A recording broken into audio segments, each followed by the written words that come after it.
പെണ്ണിന് എവിടെ പോയി? ദേവുവേ, ദേവു, എന്നാ വിളിച്ച?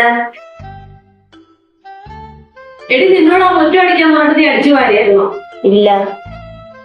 നിന്നോട് ആ പാത്രം കഴുകാൻ പറഞ്ഞിട്ട് കഴുകിയായിരുന്നോ? ഇല്ല. അറ്റ്ലീസ്റ്റ് നിന്റെ യൂണിഫോമിൽ നിന്ന് കഴുകിടാൻ പാടില്ലായിരുന്നോ? ഇല്ല. എന്റെ പൊട്ടി, എനിക്ക് വയ്യാന്നോട് ഞാൻ ഇച്ചിരി പോയി കിടന്നതാ. അതുകൊണ്ട് തന്നെ നിന്നോട് ചെയ്യാൻ പറഞ്ഞതോ. ഒന്നും ചെയ്യണ്ട. അതിനെ രാവിലെ തൊട്ട് പഠിക്കുകയല്ലായിരുന്നോ? പിന്നെ നിന്റെ പഠിത്തത്തെ കുറിച്ച് നീ ഒന്നും പറയാതിരിക്കുക നല്ലത്. ഞാൻ കണ്ടതല്ലേ രാവിലെ മുതൽ നീ ഫോണിൽ തോടിക്കൊണ്ടിരിക്കുന്നത്. അത് പിന്നെ പ്രൊജക്ട് സെമിനാറൊക്കെ ചെയ്യാൻ വേണ്ടി പിന്നെ മൊബൈൽ ആവശ്യം വരില്ലേ? അതുകൊണ്ടല്ലേ മൊബൈൽ എടുക്കുന്നത്. പിന്നെ ഏത് സമയം ഒരു പ്രൊജക്ട് സെമിനാർ മൊബൈലിൽ തോണ്ടിയിരിക്കുന്ന ഓരോ കാരണമായല്ലോ.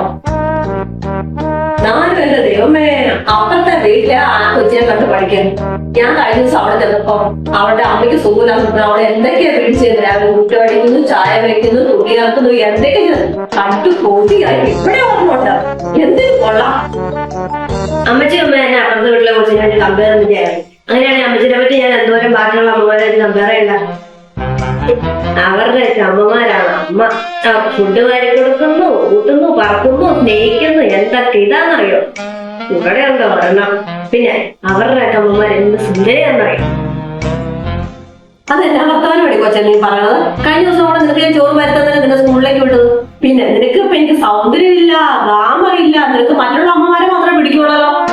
ഞാൻ പണ്ട് എങ്ങനെ ഇരുന്നാന്നറിയോ? നിന്റെ അവൻ എന്നെ കെട്ടിക്കൊണ്ട് വന്ന സമയത്ത് നിന്നെയൊക്കെ 10 മാസം വയറ്റിലിട്ട് പെറ്റ് പിറക്കി ഇപ്പൊ ഈ കോലമായി പോയത്. തുടങ്ങി 10 മാസത്തെ അമ്മച്ചി പാത്രമല്ലേ കഴിക്കണ്ടേ? ഞാൻ ഇപ്പൊ തന്നെ കഴിക്കാം. ഇനി ഇത് പറഞ്ഞിട്ട് ഓക്കെ.